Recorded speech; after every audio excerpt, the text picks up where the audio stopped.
Fanny, ¿crees que las mujeres son más inteligentes que los hombres? Sí, creo que sí. ¿Pero por qué los más grandes científicos e historiadores son hombres? Bueno, pues antes no dejaban que la mujer estudiara tanto como un hombre. Yo creo que es eso. Puede ser, pero en realidad te has preguntado qué es la inteligencia. Sí, quizás es saber mucho sobre algún tema. Mira, encontré un video muy bueno acerca de lo que es la inteligencia. Lo miremos para resolver nuestras dudas.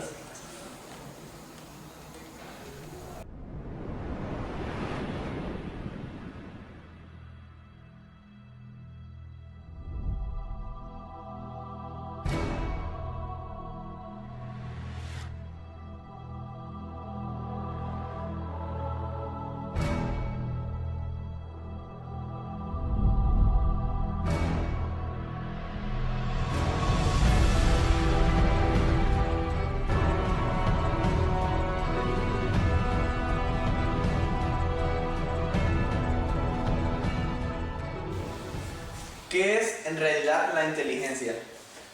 Las personas ajenas a la investigación psicológica podrían pensar que los científicos están de acuerdo en el significado del término inteligencia. Ni por asomo es así. No existe en la ciencia una definición de inteligencia generalmente aceptada. En palabras de Spearman, la verdad es que la inteligencia se ha convertido en una palabra con tantos significados que ha acabado por no tener ninguno de ellos.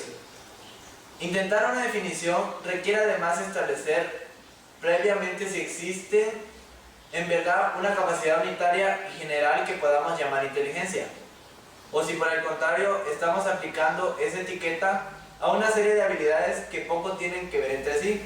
La teoría que más se ha impuesto últimamente es la de la inteligencia múltiple de Howard Gardner. Dice que no tenemos una sola capacidad mental, sino varias, concretamente 7. La lógica matemática, la espacial, la lingüística, la musical, la corporal, la interpersonal y la intrapersonal. Por tanto, cuando queremos medir la inteligencia de un sujeto, lo debemos hacer basándonos en todas ellas, no solo en unas cuantas. Se están intentando generar nuevos tests que midan estas capacidades, pero este es un proceso difícil y que todavía está en sus inicios. La inteligencia de una persona está formada por un conjunto de variables como la atención, la capacidad de observación, la memoria, el aprendizaje, las habilidades sociales, etc., que le permiten enfrentarse al mundo diariamente.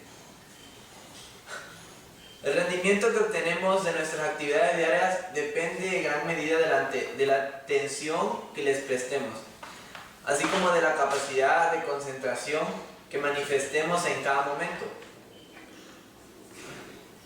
Pero hay que tener en cuenta que para tener un rendimiento adecuado intervienen muchas otras funciones, como por ejemplo un estado emocional estable, una buena salud psicofísica o un nivel de activación normal.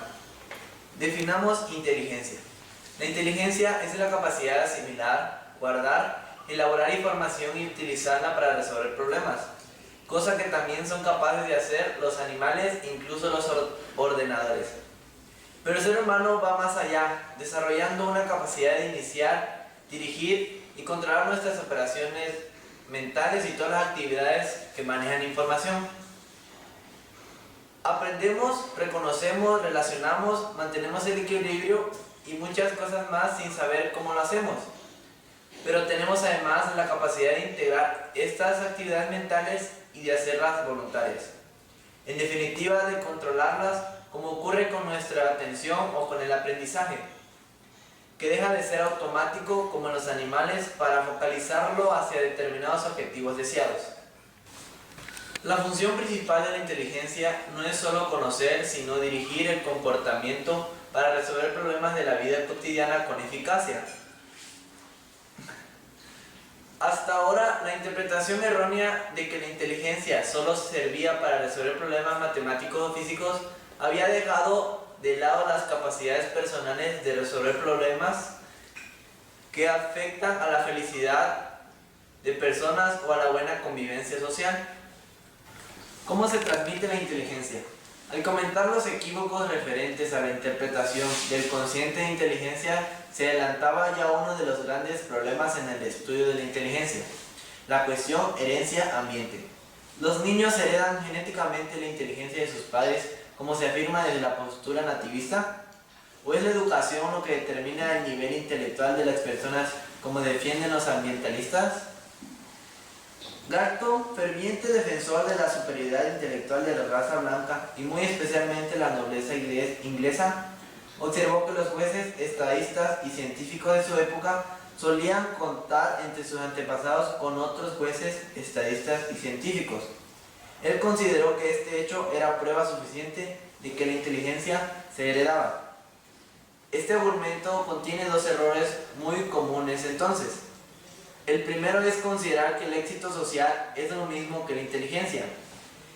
Ingenuamente, Galton pensó que los nobles ingleses eran más inteligentes que el pueblo llano por ser figuras públicas.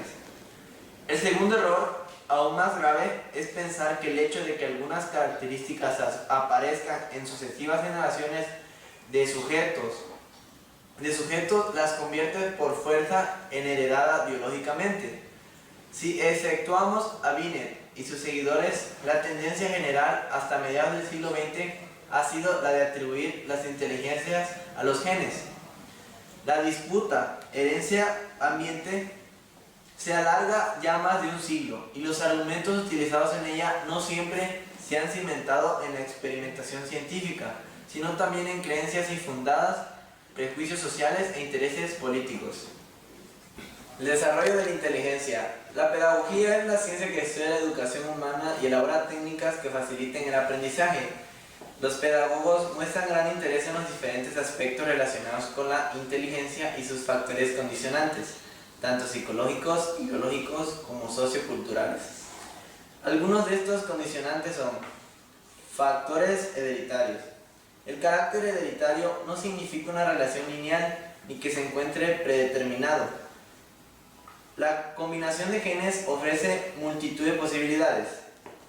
Otros factores biológicos son como la migración de mayor densidad de neuronas especializadas en almacenar conocimiento, desde el tronco encefálico hasta la corteza cerebral. Crean conexiones sinápticas más entrelazadas en los primeros meses de vida. También están los factores ambientales. Dice que el entorno del individuo es crucial para el desarrollo de la inteligencia. Situaciones muy opresivas pueden limitarla al generar inestabilidad emocional. También el medio sociocultural es muy importante en el desarrollo intelectual de un individuo, ya que un sujeto que se desarrolla en un ambiente con adecuados estímulos cognitivos puede desarrollar mayores actitudes intelectuales frente a un sujeto que se críe en un ambiente con pobreza de estímulos. Entre esos factores se encuentra la educación. Una educación esmerada puede proporcionar valiosas herramientas para desenvolverse en la vida cotidiana. También está la motivación. Dice que un individuo puede desarrollar mejor su inteligencia si es motivado ya sea por su familia o personas de su entorno y mejorar su percepción cognitiva. También están los hábitos saludables. Dice que una dieta sana genera mejores condiciones para desarrollarse. Dormir adecuadamente facilita el desarrollo de los procesos cerebrales. Algo que puede dañar es el alcohol y otras drogas pueden llegar a incapacitar al individuo. La inteligencia no es solo saber mucho, ya lo hemos diferenciado en relación a la sabiduría, sino que se trata de poner en juego nuestros conocimientos y aptitudes en todas las acciones de nuestra vida cotidiana. Y por ello somos capaces los seres humanos de desafiar obstáculos que pueden ser desde la resolución de un problema matemático, hablar correctamente en público o realizar operaciones económicas con éxito.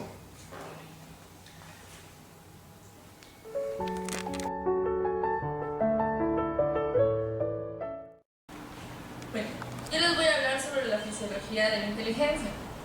Todo proceso mental y cerebral se vincula con la inteligencia en tanto los hombres no son entes autómatas que responden solamente a impulsos.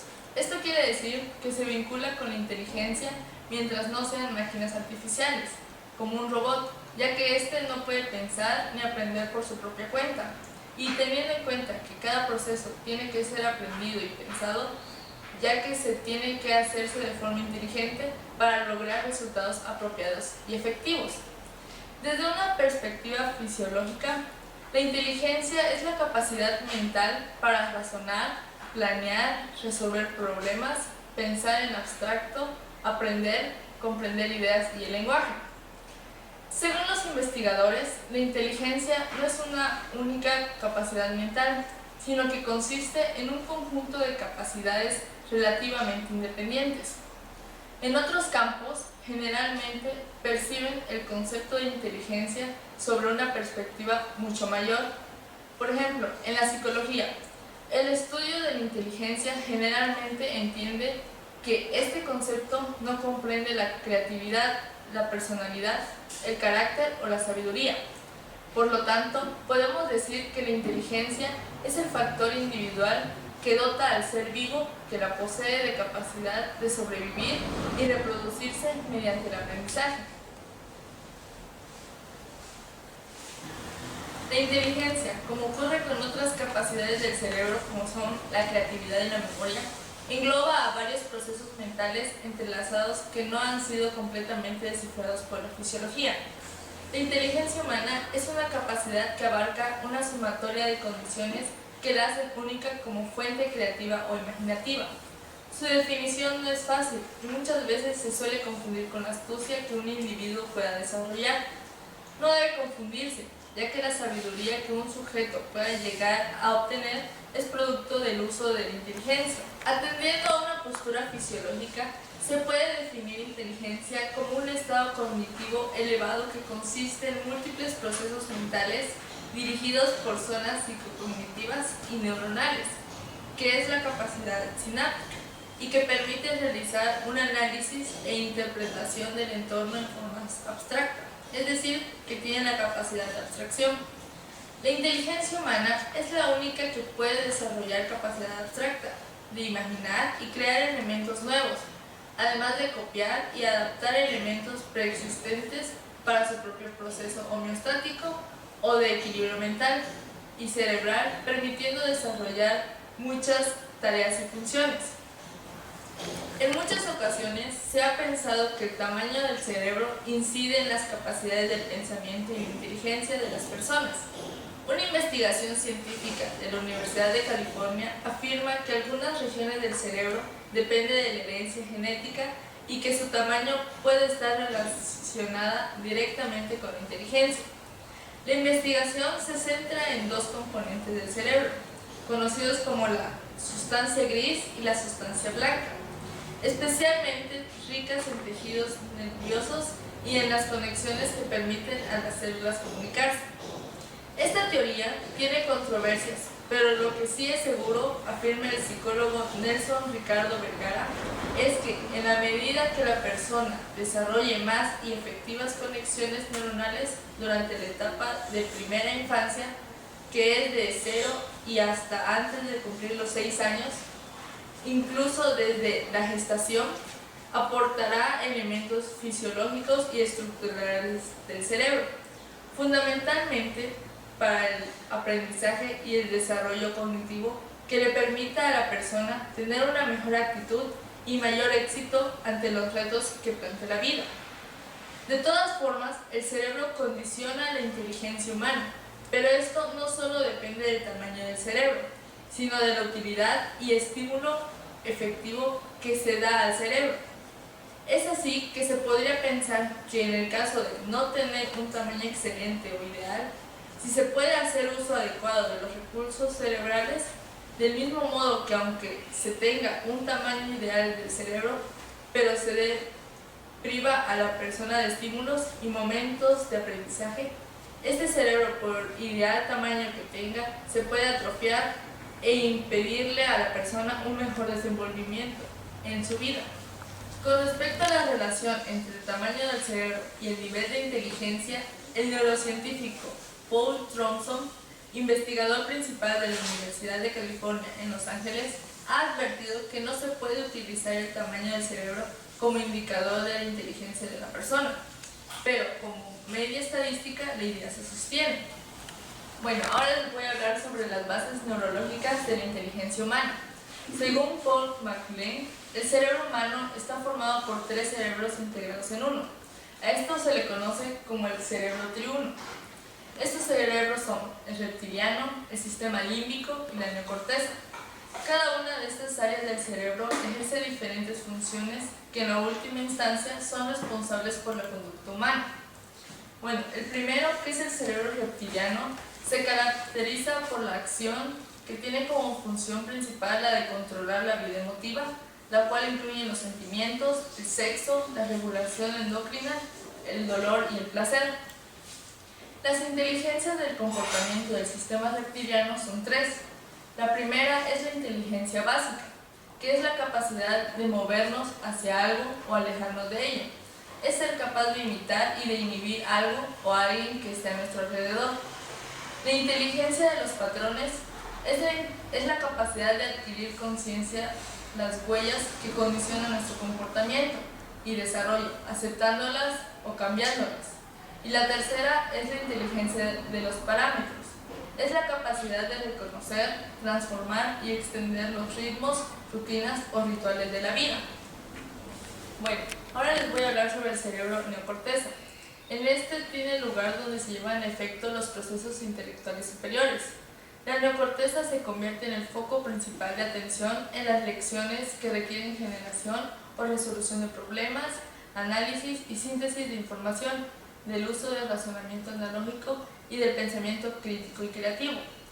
Las inteligencias mentales del sistema neocorteza son 4. La primera es la inteligencia racional. Este es el proceso por el cual percibimos información por medio de conexiones secuenciales, destacando las razones lógicas, la causa y el efecto.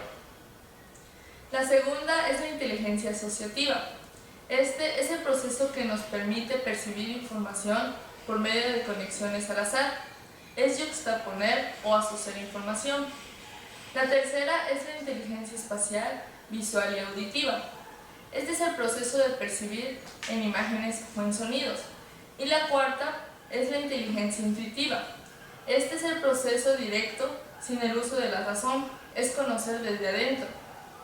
Bueno, el tercero es el cerebro límbico. En este está asociado a la capacidad de sentir y desear. Esta parte es capaz de poner el pasado en el presente y por tanto se produce aprendizaje y se activa cuando nos emocionamos. Las inteligencias emocionales del sistema límbico son la inteligencia afectiva, que este es el proceso de dejarnos afectar por algo o alguien. Es desarrollar la habilidad de acercamiento a una persona, lugar, cosa o idea. La inteligencia de los estados de ánimo es la segunda, que es la capacidad de entrar y salir de distintos estados de ánimo que van desde un rango de placer hasta el de dolor. La tercera es la inteligencia motivacional, que es la capacidad de reconocer lo que queremos y lo que más nos emociona y poder guiar nuestra vida en relación con nuestro querer y desear. Es saber qué nos mueve a la acción. Bueno, como una conclusión de esto que se trata sobre el cerebro triuno, es que cada parte del cerebro triuno desempeña una función. El tallo y el límbico están fuertemente unidos por gruesas conexiones neuronales y ejecutan programas básicos de la vida: instintos, pulsiones, emociones, rituales y juegos. Cuidan de la supervivencia física y social. La neocorteza, formada por los hemisferios izquierdo y derecho, cumplen con la función de pensar, imaginar, crear, anticipar y mantener la conciencia alerta. El cerebro triuno es un misterio que en este momento está siendo revelado. Como todas las incógnitas que esta era de la información que está despejando, el cerebro triuno, en el caso de los seres humanos, se ha desarrollado a través de sucesos revolucionarios, en aproximadamente 1 millón de años, que tiene el ser humano poblando la Tierra, según las últimas investigaciones de los científicos.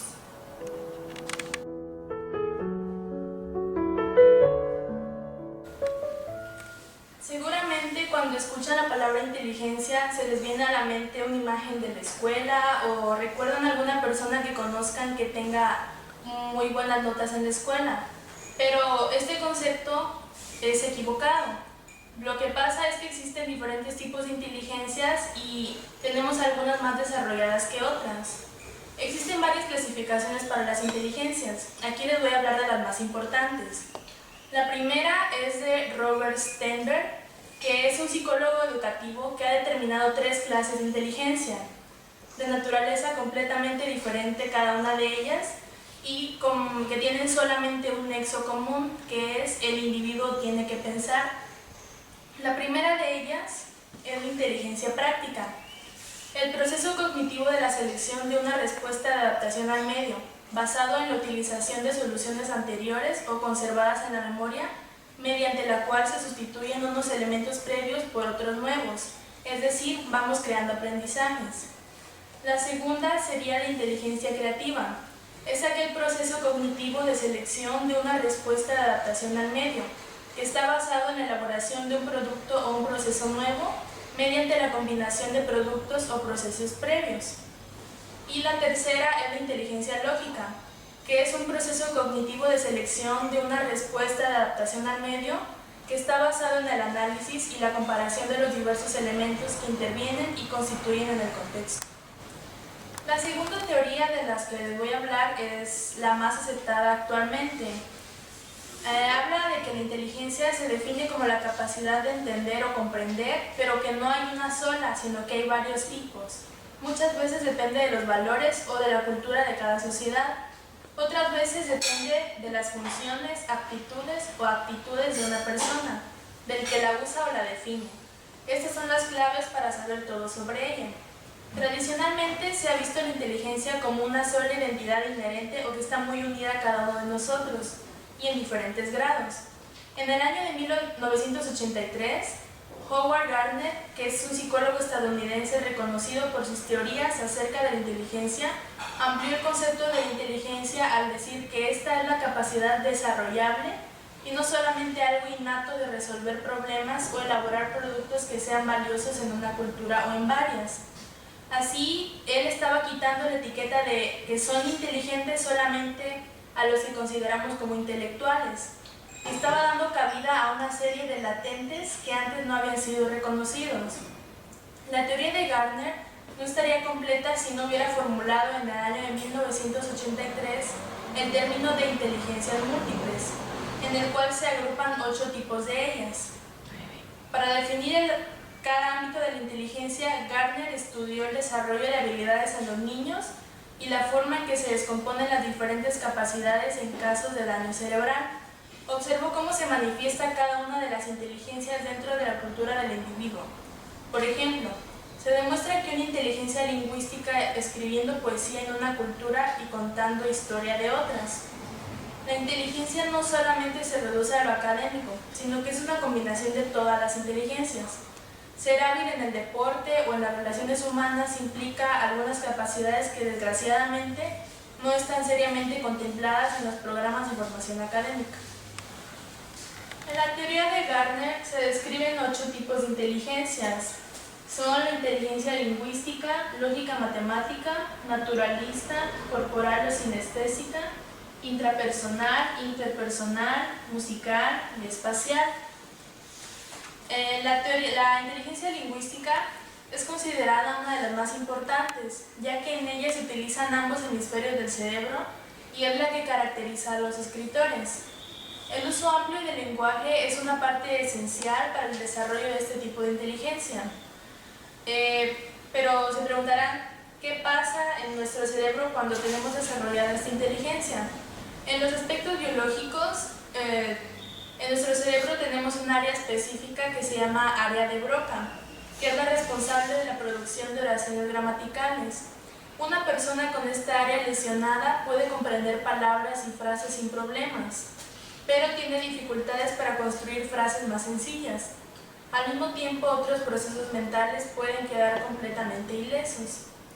Las capacidades implicadas para este tipo de inteligencia son la capacidad para comprender el orden y el significado de las palabras en la lectura, la estructura y también al momento de hablar y escuchar. Esta inteligencia se relaciona con habilidades como escribir eficazmente. Y se dice que las personas que tienen desarrollada esa inteligencia pueden llegar a ser grandes líderes políticos o religiosos, poetas, vendedores, escritores, etc. La segunda tipo de inteligencia es la inteligencia musical. También es conocida comúnmente como tener buen oído. Es el talento que tienen los grandes músicos, cantantes y bailarines. La fuerza de esta inteligencia radica desde el mismo nacimiento y varía de igual manera de una persona a otra. Un punto importante en este tipo de inteligencia es que, por más fuerte que sea, tiene que ser estimulada para desarrollar todo su potencial, ya sea para tocar un instrumento o para escuchar una melodía con sensibilidad. En los aspectos biológicos, se dice que ciertas áreas del cerebro desempeñan papeles importantes en la percepción y en la producción musical. Estas están situadas por lo general en el hemisferio derecho. No están localizadas claramente como sucede con el lenguaje. Sin embargo, pese a la falta de susceptibilidad concreta respecto a la habilidad musical, en caso de lesiones cerebrales existe evidencia de amusia, que es la pérdida de habilidad musical. Este tipo de inteligencia tiene como capacidades implicadas la capacidad para escuchar, cantar y tocar instrumentos. Se relaciona con las habilidades de crear y analizar la música, y se dice que quienes poseen este tipo de inteligencia llegan a ser grandes músicos, compositores, críticos musicales, etc. La siguiente inteligencia es la inteligencia lógica matemática. Las personas que pertenecen a este grupo hacen uso del hemisferio lógico del cerebro y pueden dedicarse a las ciencias exactas, como las matemáticas o la física. De los diversos tipos de inteligencia, este es el que se acerca más al concepto tradicional que tenemos de inteligencia. En las culturas antiguas se utilizaba este tipo de inteligencia para formular calendarios, medir el tiempo, estimar con exactitud cantidades y distancias. Entre las capacidades implicadas son la capacidad para identificar modelos, calcular, formular y verificar hipótesis, utilizar el método científico y los razonamientos inductivo y deductivo. Las habilidades relacionadas son la capacidad para identificar modelos, calcular, formular y verificar hipótesis, utilizar el método científico y los razonamientos inductivo y deductivo. Y se dice que quienes tienen este tipo de inteligencia más desarrollada pueden llegar a ser economistas, ingenieros, científicos, etc. La siguiente es la inteligencia espacial. Esta inteligencia la poseen aquellas personas que pueden hacer en su mente un modelo en 3D del mundo o, en su defecto, extraer un fragmento de él. En pocas palabras, es la inteligencia que ayuda a la orientación. Esta inteligencia la tienen profesiones tan diversas como la ingeniería, la cirugía, la escultura, la marina, la arquitectura, el diseño y la decoración.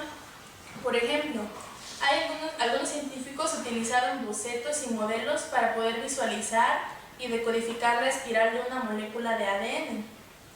Entre los aspectos biológicos están que el hemisferio derecho en las personas que somos diestras demuestra ser la sede más importante del cálculo espacial. Las personas en la región posterior derecha provocan daños en la habilidad para orientarse en un lugar, para reconocer caras o escenas o para apreciar pequeños detalles. Aquellas personas que son ciegas nos proporcionan un claro ejemplo de la distinción entre inteligencia espacial y perspectiva visual, ya que un ciego puede reconocer ciertas formas a través de un método indirecto, que sería pasar la mano a lo largo de un objeto. Por ejemplo, construye una noción diferente a la visual de longitud. Para el invidente, el sistema perceptivo de la modalidad táctil corre en paralelo a la modalidad visual de una persona visualmente normal. Por lo tanto, la inteligencia espacial sería independiente de una modalidad particular del estímulo sensorial. Las capacidades implicadas son capacidad para presentar ideas visualmente, crear imágenes mentales, percibir detalles visuales, dibujar y confeccionar bocetos. Las habilidades relacionadas son realizar creaciones visuales y visualizar con precisión. Y las personas que tienen más desarrollada esta inteligencia llegan a ser artistas, fotógrafos, arquitectos, diseñadores, publicistas, etc.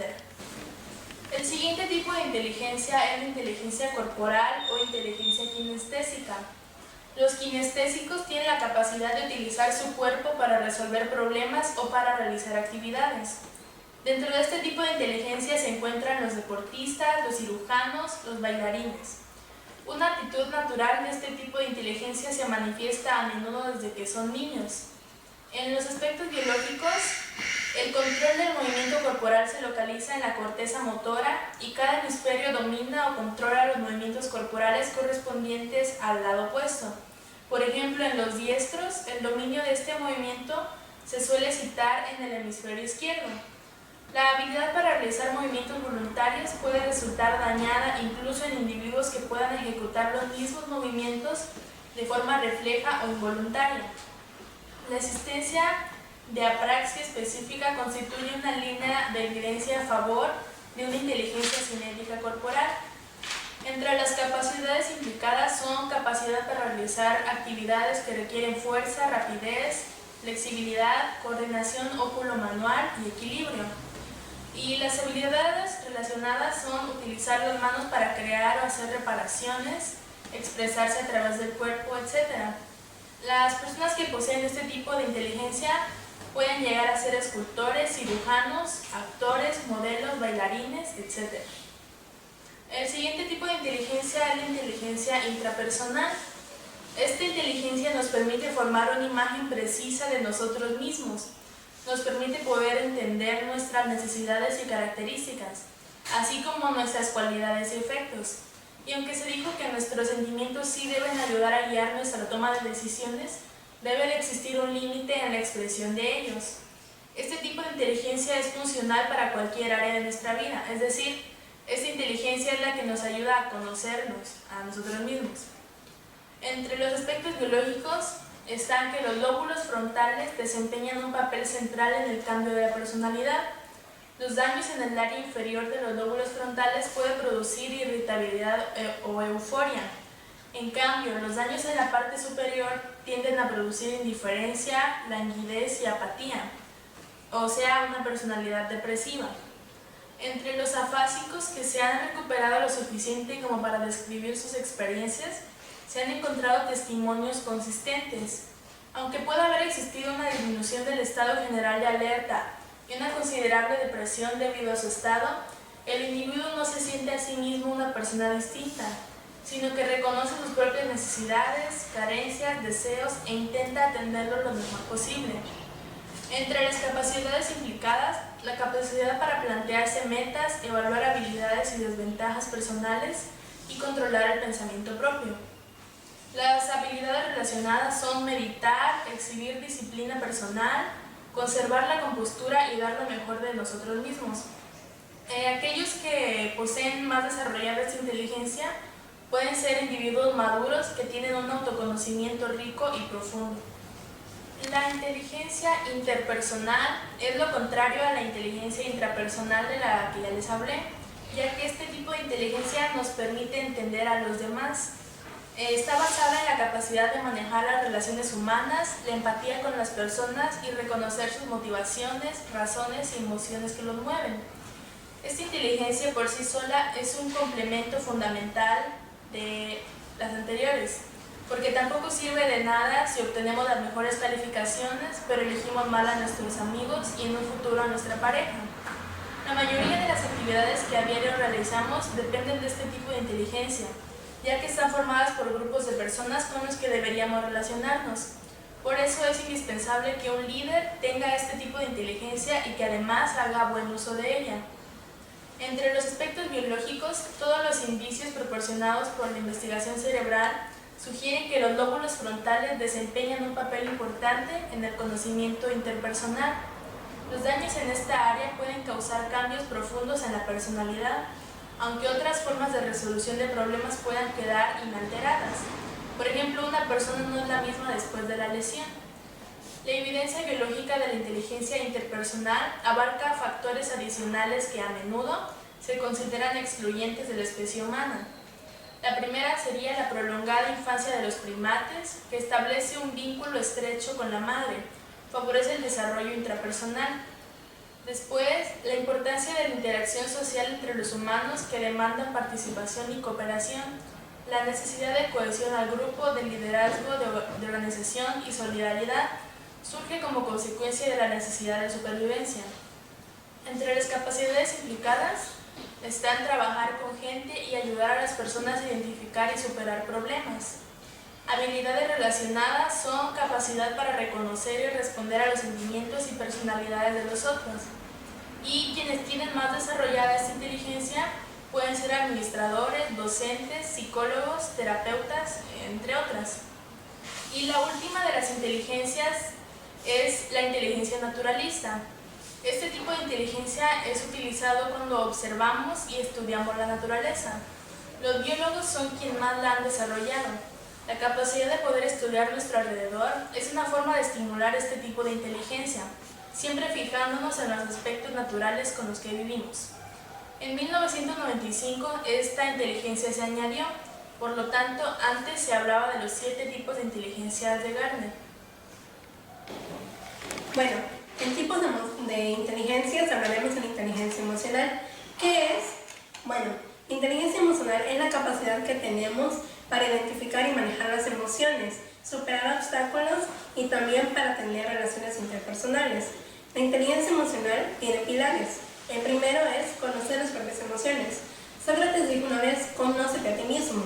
Esto nos ayuda a tener la confianza en nuestras propias emociones y poder controlarlas, porque al no hacerlo, quedamos a la merced de emociones incontrolables. La segunda es manejar las emociones. Un ejemplo de esto sería que si estamos en una parada y llega una persona y nos empieza a molestar, podemos reaccionar de dos maneras. La primera, negativamente, gritándole o golpeándolo o haciendo una cosa incorrecta. Y la segunda sería una forma positiva, pidiéndole amablemente que deje de hacerlo.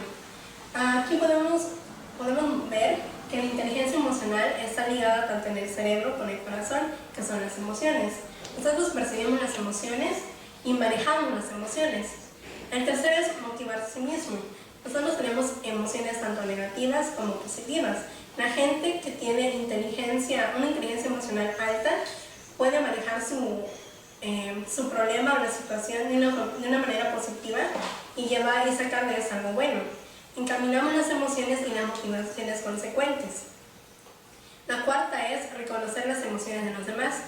Nosotros no podemos únicamente pensar en nosotros mismos, porque vivimos en la sociedad y debemos reconocer a las demás personas. Debemos de tener empatía, que es la base del altruismo. Las personas muchas veces no lo hacen, solo piensan en sí mismas. Tienen el concepto de primero yo, después yo y el último yo. Esto es comprender las emociones, tanto mías como de los demás. El quinto es establecer relaciones.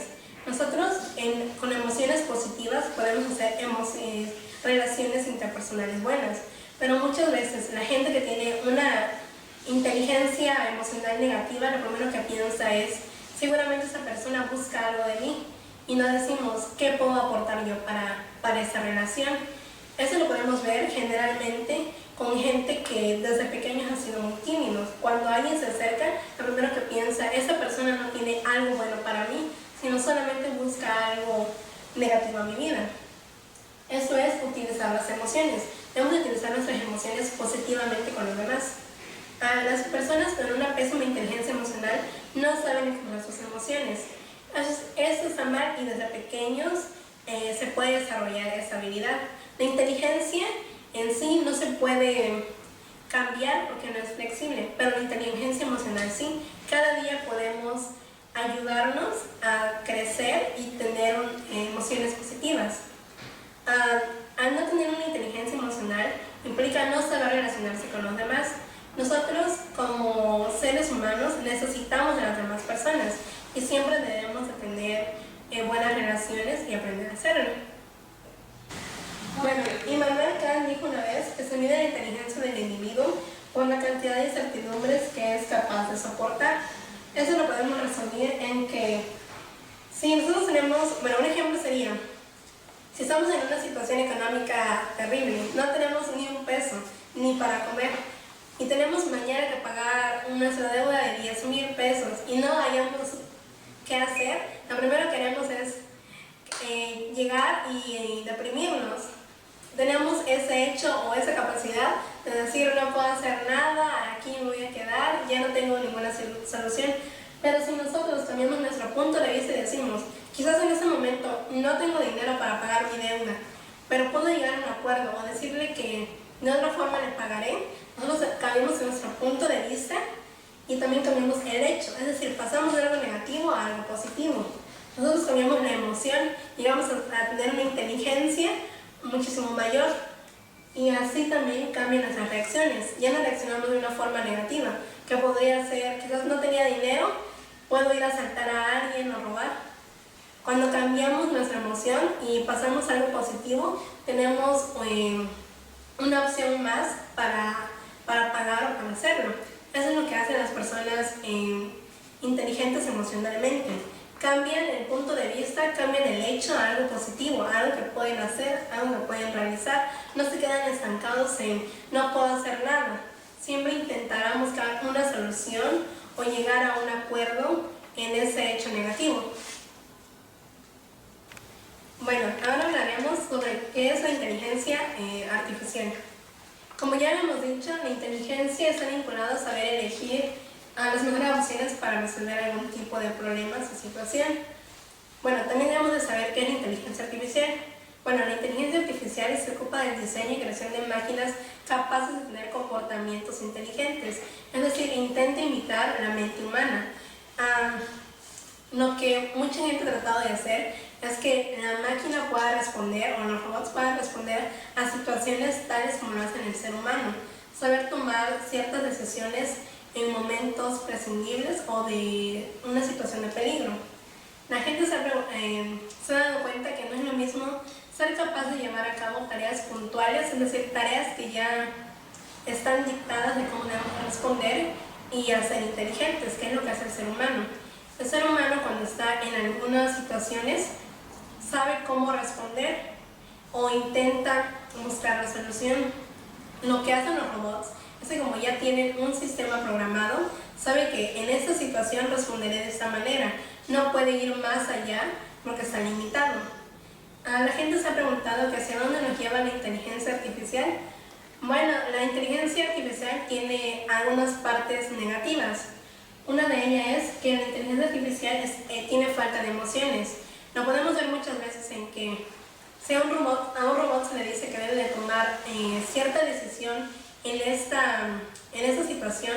Por ejemplo, sacrificar a 100 personas para salvar solamente a una.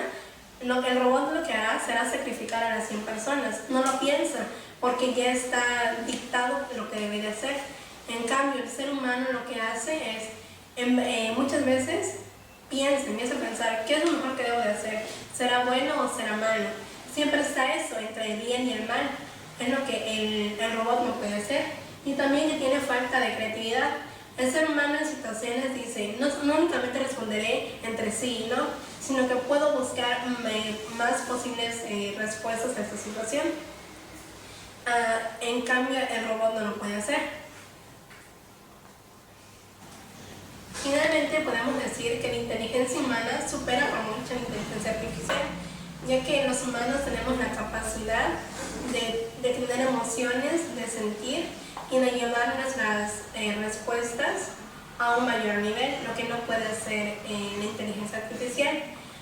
Esta está al servicio del hombre. Aquí se muestran dos imágenes de dos películas muy famosas. Una de ellas es Terminator y la siguiente es Yo Robot. En las dos se muestra de que el ser humano trata de hacer algo superior a él.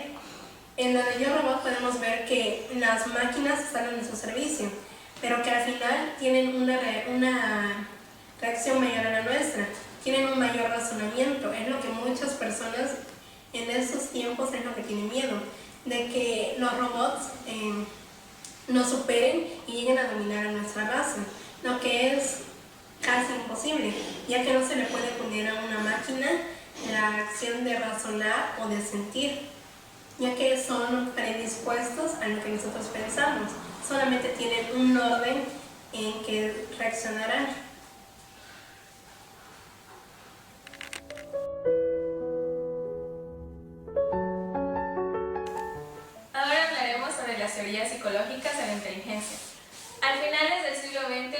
varias teorías psicológicas sobre la inteligencia. Las teorías sobre la inteligencia múltiples, la teoría jerárquica de la inteligencia y la teoría sobre la inteligencia emocional. Vamos a desarrollar esos 3 puntos. Una de ellas, como ya había mencionado, es la teoría sobre las inteligencias múltiples. Howard Gardner, autor de la teoría de las inteligencias múltiples, cuestiona las visiones tradicionales de la inteligencia, según las cuales se trata de una habilidad simple que cada ser humano posee en mayor o menor medida, porque ponen excesivo énfasis en los aspectos cognitivos, descuidando el papel de la personalidad, las emociones y el contacto cultural en que se desarrollan los procesos mentales. Las inteligencias múltiples fueron descubiertas por el científico Howard Gardner y publicadas en su libro Frames of Mind. Sus investigaciones se basaron en el método científico y entre sus principales retos estaba encontrar una base neurológica de cada una de las inteligencias. Es así como él encuentra en el cerebro 8 puntos relacionados con una inteligencia en particular y son lingüística, que en los niños se aprecia en su facilidad para escribir, leer, contar cuentos o hacer crucigramas, facilidad para los idiomas, oratoria, pero sobre todo esa inteligencia permite que las personas expongan conceptos con mucha claridad. Otra de ellas es la lógica matemática. Se aprecia en los menores por su interés en patrones de medida, categorías y relaciones, facilidad para la resolución de problemas aritméticos, juegos de estrategia y experimentos. Otra de ellas es corporal y kinésica, que es la facilidad para procesar el conocimiento a través de las sensaciones corporales. Esto se puede observar en los deportistas, actores, bailarines o en las manualidades. Otra es la visual y espacial. Los niños piensan en imágenes y dibujos, tienen facilidad para resolver puzzles, dedican el tiempo libre a dibujar, prefieren juegos constructivos y también se pueden ubicar mejor en el espacio. Otra de ellas es la musical. Los menores se manifiestan frecuentemente con canciones y sonidos. Identifican con facilidad los sonidos, interpretan canciones de oído. La que sigue es la interpersonal. Se comunican bien y son líderes en sus grupos. Entienden los sentimientos de los demás y proyectan con facilidad las relaciones interpersonales, facilidad para influir en las personas. La siguiente es la intrapersonal. Aparecen como introvertidos, reconocen sus propios sentimientos y se automotivan intelectualmente. También tienen la capacidad de conocer su personalidad, sus capacidades y debilidades. Son buenos para crear proyectos, ideas innovadoras, pero si no tienen inteligencia interpersonal y lingüística, tendrán dificultades para dar a conocer sus ideas. La siguiente y la última es la inteligencia naturalista o de facilidad de comunicación con la naturaleza. Reconocen los cambios del ambiente, temperatura, contaminación, entre otros. También se interesan por las plantas, los animales y en general el medio ambiente. La siguiente teoría es la teoría triárquica de la inteligencia, desarrollada por Robert Sternberg, quien define la inteligencia como actividad mental dirigida con el propósito de adaptación a selección o conformación de entornos del mundo real relevantes en la vida de uno mismo. La inteligencia es cuando bien un individuo trata con los cambios en el entorno a lo largo de su vida. Es una teoría abarcadora puesto a que toma en cuenta factores contextuales y sociales además de las habilidades humanas. La denominación de triarquía se debe a que está formada por 3 subteorías. La primera subteoría es la componencial analítica. Se refiere a los mecanismos mentales que la gente usa para planear y llevar a cabo tareas enfocadas a las aptitudes de planificación y evaluación en la resolución de problemas. Se asocia con la capacidad analítica, que permite separar problemas y ver soluciones no evidentes. Los problemas analíticos han sido formulados por otros que están claramente definidos, poseen información necesaria para resolverlos y tienen una sola respuesta correcta. También se resuelven por un solo método y no tienen vinculación con la experiencia común. Los individuos con solo este tipo de capacidad no son tan aptos creando ideas nuevas por sí mismos. Esta capacidad es la que más a menudo se evalúa. Otras áreas se ocupan de la creatividad y de otras capacidades no evaluadas con frecuencias.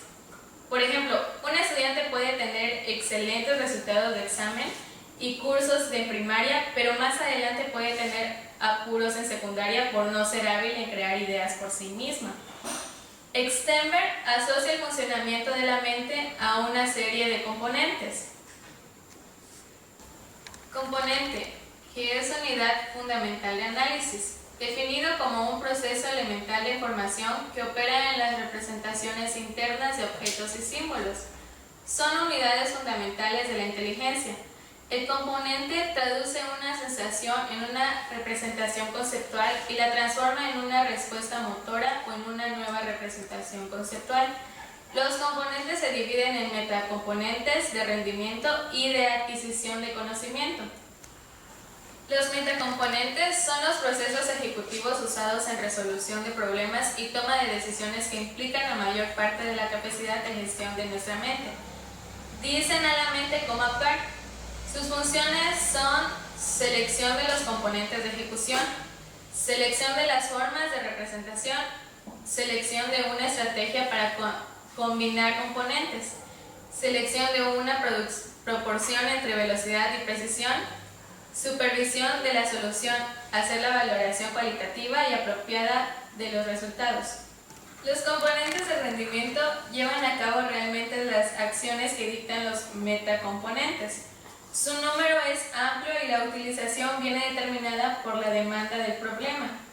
Se sitúa en el uso cotidiano que tienen los alumnos de colegio o personas adultas cuando han de razonar analógicamente. Los componentes de ejecución o realización que se ponen en funcionamiento cuando pensamos analógicamente son codificación, inferencia, mapping u organización, ampliación, comparación, justificación y respuesta. Los componentes de adquisición de conocimiento se utilizan en la obtención de la nueva información. Todos los componentes pasan a formar parte del sistema cognitivo. Para Extenberg existen los siguientes componentes de adquisición. La primera sería la codificación selectiva, que separa las informaciones relevantes de las irrelevantes. La segunda sería la combinación selectiva, que organiza la información en una estructura nueva, integrada y de mejor comprensión. La tercera y última sería la comparación selectiva, que relaciona información nueva con la adquirida anteriormente y la almacena. La segunda subteoría sería la subteoría experiencial creativa. La segunda parte de la teoría tirárquica se refiere al efecto de la experiencia. Una persona inteligente no solo resuelve los problemas nuevos rápidamente, sino también resuelve problemas conocidos en forma mecánica para dejar la mente libre para otras tareas. Los problemas prácticos requieren formulación y reconocimiento del individuo. Están pobremente definidos porque requieren la búsqueda de información. Poseen varias soluciones aceptables, se relacionan con la experiencia cotidiana anterior y necesitan compromiso personal y motivación. Se divide la experiencia en dos partes, novedad y automatización. Personas con capacidad sintética a menudo no muestran un cociente intelectual muy alto porque no hay muchas pruebas que midan suficiente esas cualidades. Es especialmente útil en crear nuevas ideas para crear y resolver nuevos problemas.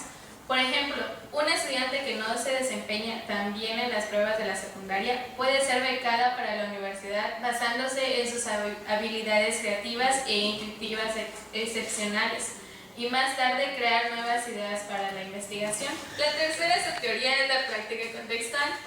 La subteoría contextual hace referencia a la forma en que la inteligencia opera en situaciones reales y es explicada la experiencia con la finalidad de conseguir la adaptación al ambiente, la selección de ambientes alternativos, así como la modificación del ambiente actual e introducir en el mismo las mejoras para hacerlo compatible en las necesidades y deseos.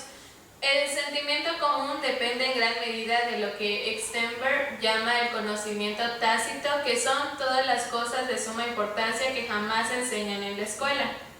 Stenberg dice que el éxito en la vida suele depender más del conocimiento tácito que de la información explícita. Trata de la actividad mental implicada en conseguir ajuste en el contexto. Stenberg relaciona la inteligencia con el medio externo del individuo, especificando 3 actividades. La adaptación es cuando uno hace un cambio en sí mismo para ajustarse mejor a la que le rodea. Cuando hace frío, la gente se adapta usando más ropa. La conformación es cuando uno cambia su ambiente para que encaje mejor con sus necesidades, pedir levantar la mano para hablar y así evitar interrupciones.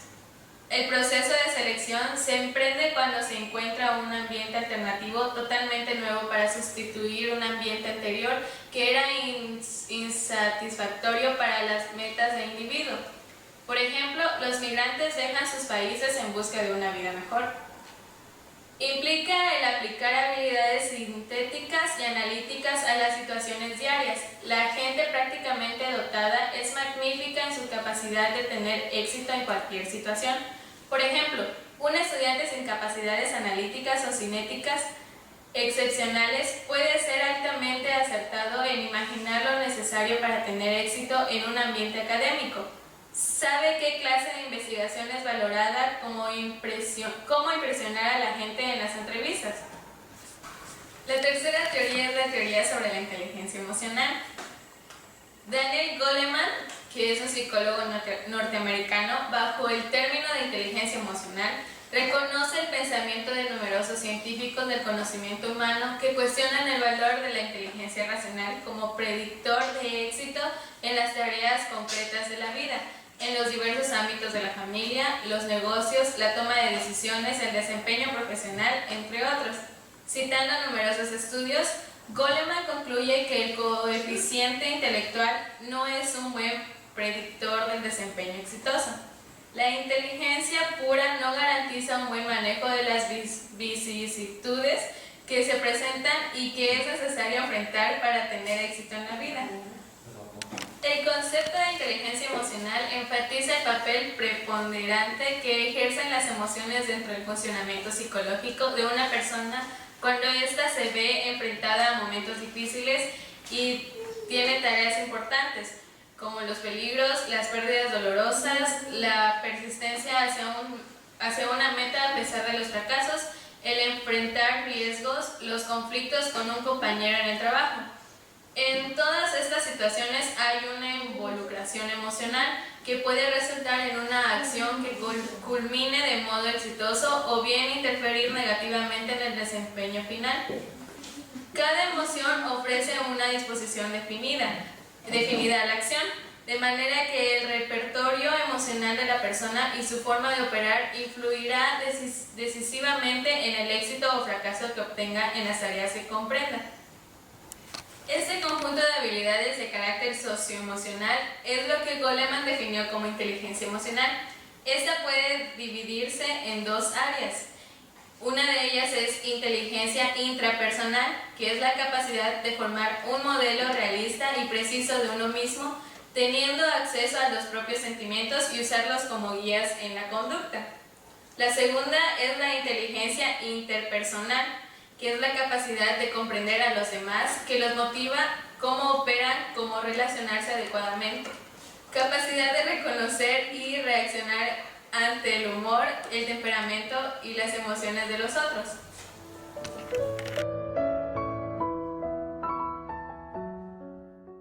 La inteligencia en relación al sexo. Tradicionalmente se han establecido 2 diferencias primordiales entre hombres y mujeres en cuanto al rendimiento intelectual. Dice que según la primera, los hombres son más inteligentes que las mujeres. Galton, en uno de sus razonamientos circulares, afirmaba: si la agudeza de las mujeres fuera superior a la de los hombres empresarios, por propio interés, las emplearían siempre antes que a los varones. Pero como ocurre lo contrario, resulta probable que la suposición opuesta sea la verdadera. Lo cierto es que, a igualdad de oportunidades educativas, no se ha informado de ninguna diferencia en inteligencia general entre los sexos. En el primer Stanford Binet se encontraron incluso cocientes de inteligencia mayores para las mujeres, por lo cual fue retocado reduciéndose algunas secciones que las mujeres cumplimentaban mejor y ampliándose las que favorecían a los hombres. Dice, así la igualdad entre hombres y mujeres es un resultado prefabricado que depende de las habilidades concretas que queramos recalcar en el test. Esto nos conduce a la segunda tradicional diferencia. Los hombres son superiores a las mujeres en aptitudes para mecánica, mientras que las mujeres, por el contrario, son superiores a los hombres en aptitudes relacionadas con cocinar, coser y cuidar a los niños. Imputar esas diferencias a la genética es evidentemente absurdo.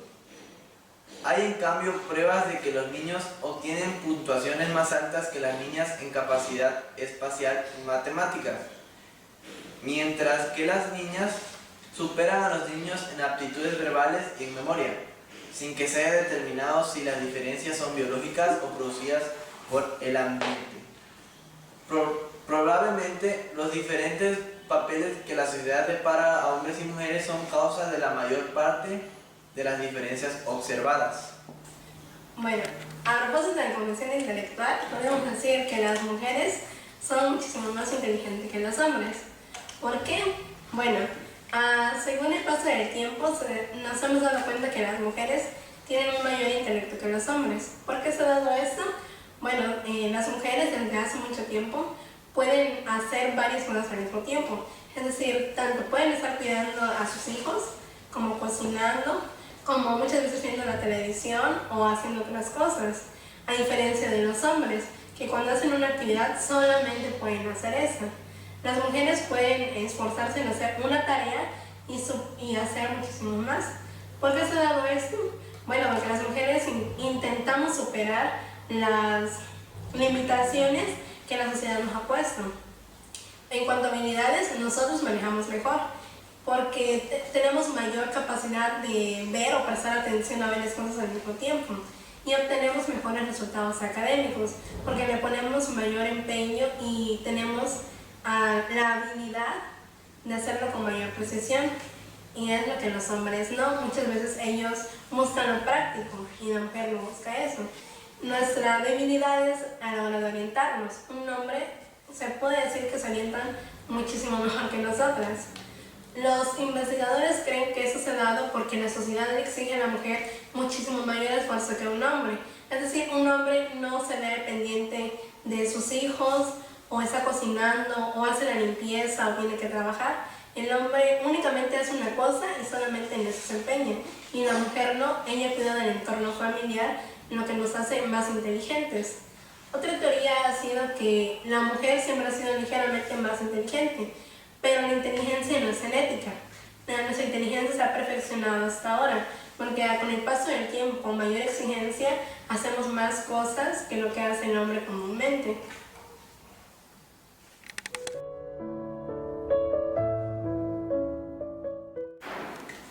¿Qué tiene que ver la edad con la inteligencia? Durante muchos años se ha pensado que la inteligencia disminuía en la vejez.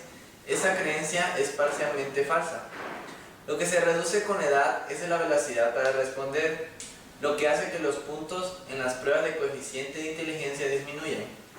Este decremento casi desaparece si no se tiene en cuenta el tiempo empleado y es mínimo en las pruebas de capacidad verbal.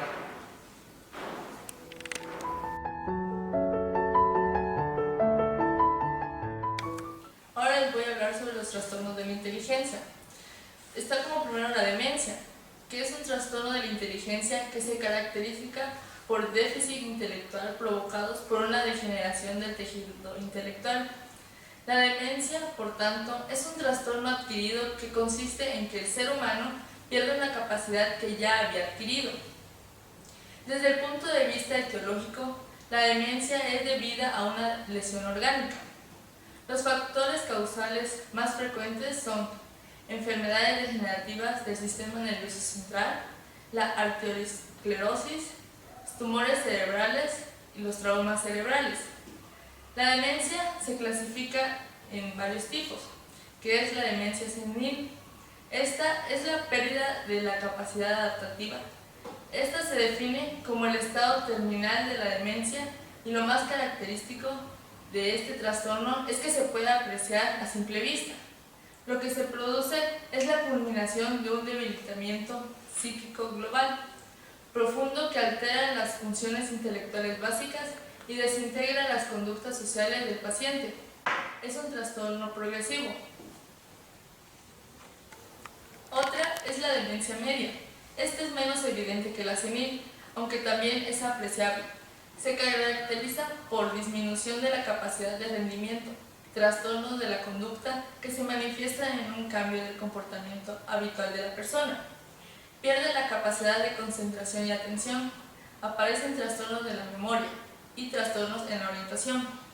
Estos síntomas van a ir agravándose, acabando en una demencia senil. Los deterioros mentales son inapreciables salvo la realización de una exploración neurológica y la aplicación de pruebas psicométricas. Desde el diagnóstico diferencial tendríamos que diferenciar entre las demencias orgánicas y las no orgánicas. Las demencias orgánicas tienen como causa una lesión de carácter orgánico. Lo que caracteriza a este tipo de demencia es su irrecuperabilidad. Las demencias no orgánicas o psicóticas no hay lesión orgánica conocida, pero desde el punto de vista de la sintomatología se ajustaría a un cuadro de demencia. Se da por la institucionalización y además con periodos de institucionalización muy largos, como por ejemplo la esquizofrenia crónica con un historial de 30 o 40 años. Otra está el síndrome de Ganser. Esta es otra demencia psicótica que se da en personas con largas estancias en centros penitenciarios. En otros trastornos está la oligofrenia o discapacidad intelectual. Esta se define como un déficit intelectual adquirido de forma congénita o en periodos muy tempranos de la vida, es decir, en infancia. Clásicamente se ha clasificado la oligofrenia en 3 niveles. La primera es la oligofrenia leve, que debe de tener un cociente intelectual entre 80 y 90. Esta es la debilidad mental. En esta son personas con capacidad de aprendizaje lento, por no presentar trastornos asociados, alteraciones del lenguaje, de característica sensorial, con una orientación y apoyo adecuado pueden llegar a tener una vida perfectamente autónoma. La otra es la oligofrenia media. Este tiene que tener un cociente intelectual de entre 60 y 80. Estas personas son con un comportamiento intelectual similar a un niño entre 6 y 10 años. Son personas con capacidad de aprendizaje muy limitadas, con bastantes carencias en cuanto a habilidades motóricas y con grandes dificultades para llevar una vida autónoma e independiente. La otra es la oligofrenia grave o profunda. En esta se tiene un cociente intelectual que es menor que 60. En estas, las graves déficits desde el punto de vista motor y del lenguaje con deficiencias sensoriales y muy asociadas. Carecen de habilidades primarias de autocuidado, por ejemplo, correr por sí mismo, lavarse o vestirse. Necesitarían atención profesional durante las 24 horas del día. Por último está la oligofrenia profunda. Este se tiene un cociente intelectual menor que 20. Bueno, estos son todos los trastornos de la inteligencia, pero independientemente del cociente intelectual que obtengamos, es peligroso realizar un diagnóstico atendiendo solo esa variable, porque sobre todo en personas que tienen un coeficiente alto, resulta que nos encontraríamos con personas que esta conducta intelectual disminuida no tendría un origen congénito.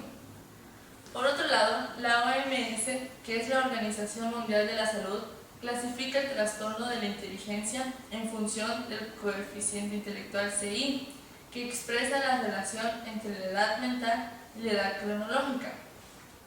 Por ejemplo, en la insuficiencia profunda, el CI es menor que 25.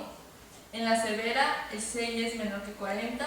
En la moderada, el CI es menor que 55. La leve, el CI es menor que 70. Y por último, que es el límite, el CI es menor que 85.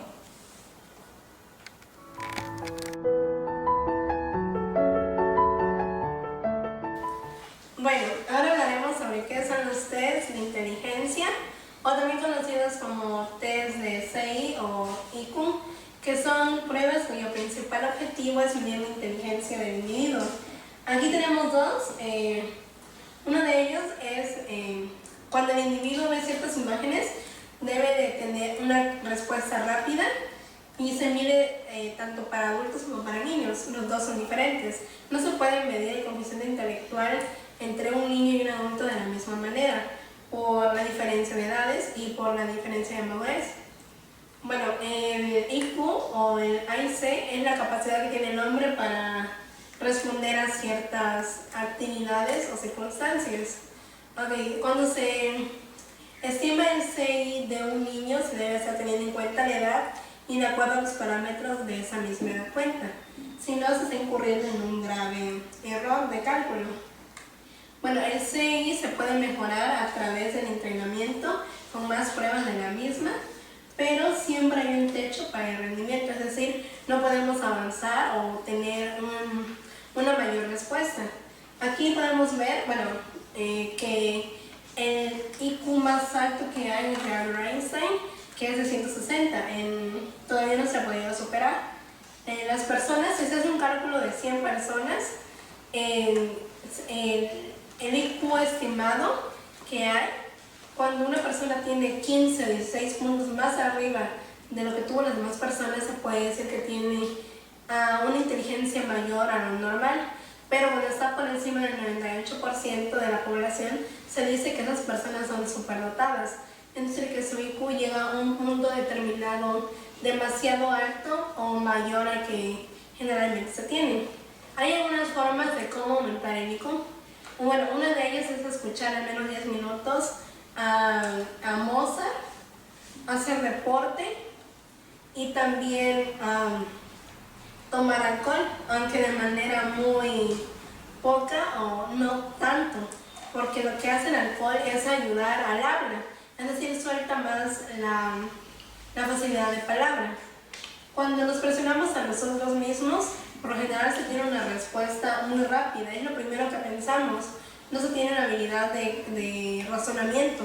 Es lo que generalmente hacen estas pruebas, miden la capacidad que tiene el hombre para cuando está presionado en algo, porque las pruebas se hacen con tiempo, se da determinado tiempo en cada respuesta. También jugar un juego con bloques o los rompecabezas ayuda a mejorar la habilidad espacial y los crucigramas mejoran la inteligencia verbal. Se ven algunas letras y con ellos se deben de llevar en mayores palabras. El cubo de rugby lo que ayuda es a la inteligencia y al razonamiento en dónde debe de ir cada color, porque muchas veces lo vemos y no se halla una respuesta de cómo acomodarlos. El cerebro generalmente da una respuesta inmediata, que muchas veces decimos en una prueba matemática, no sé cómo lo hice, pero tengo la respuesta correcta.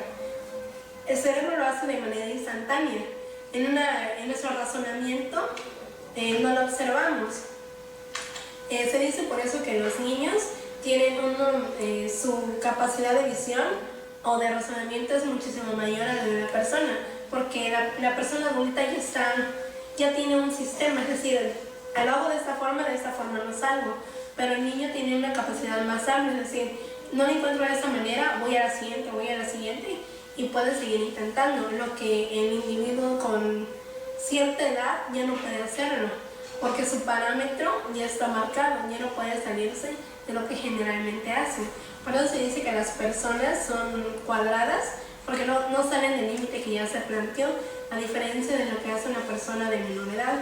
El test de IQ nos mide qué tanto somos capaces de resolver ciertos problemas, lo que aunque no lo creamos nos ayuda al día a día.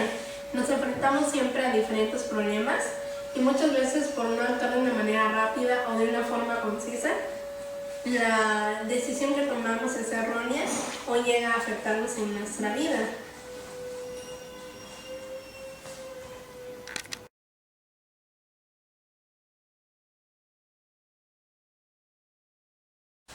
A continuación les presentaré un test de inteligencia y habilidad mental.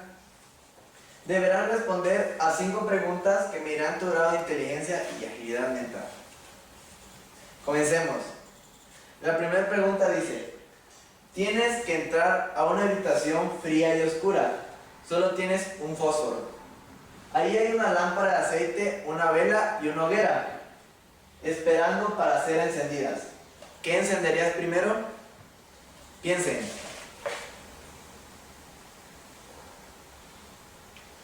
La respuesta es: primero encenderías el fósforo, ¿o no? La segunda pregunta es: algunos meses tienen 30 días, otros 31. ¿Cuántos meses tienen 28? Piensen.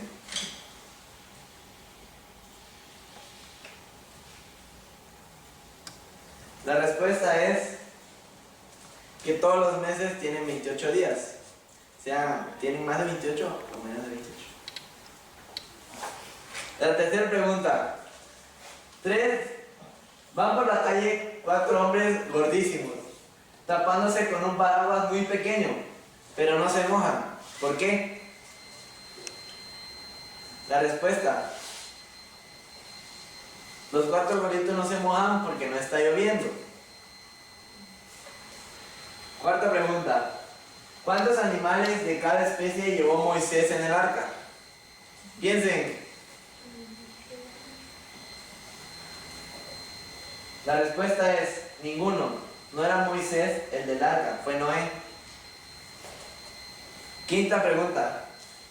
Si conduces un autobús con 43 personas y 15 minutos después paras para recoger a 7 personas y bajan 5, luego media hora después recoges a 4 más y bajan 8, al llegar a la parada final después de 4 horas de haber partido, ¿cómo se llama el conductor? Les daré un poco más de tiempo en esta pregunta. Analícenla. Mucho tiempo. Respuesta.